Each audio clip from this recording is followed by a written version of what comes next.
Hey, so this is the 15 subscriber special now, even though I haven't done any specials before this, but that doesn't matter.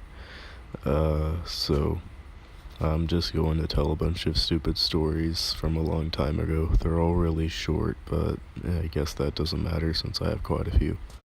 So the first story, while all the random pictures from my photos are going by, I was like 6, 7, or 8 at the time, and my brain just decided, it would be fun to beat the crap out of a remote control toy right next to the Xbox.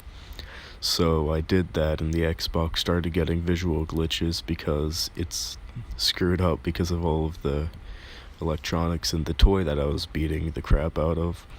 And my brother got upset because he was playing the Xbox at the time. There's not much else to the story, that's really it.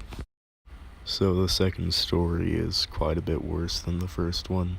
So our 5th grade, we only had 2 teachers, one for language arts and science and the other for math and social studies.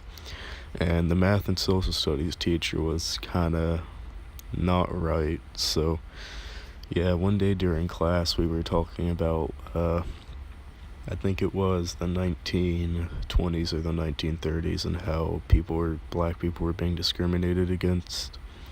And our teacher, our white, like 50-year-old teacher, ended up just saying the N-word in front of the entire class, just hard R and everything. So the same teacher, in 5th grade, we were still studying the 1920s and the 1930s.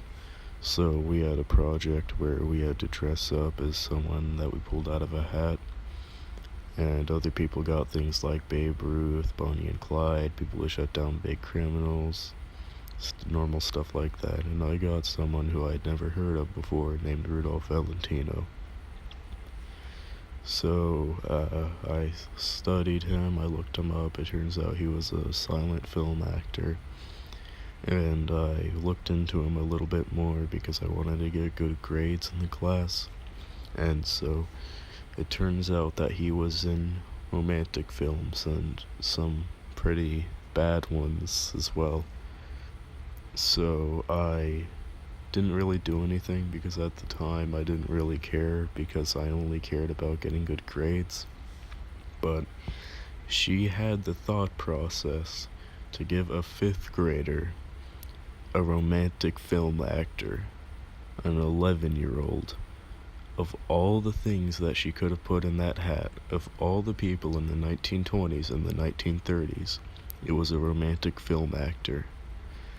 I don't understand her thought process, but looking back on it, it is really funny, to be completely honest, but I didn't really know that much at the time.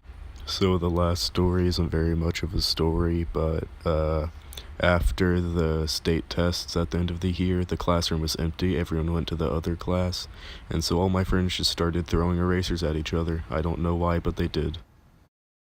So that's it for the special, and I hope you enjoyed the 3 really short stories, and hopefully you actually watched. See you not.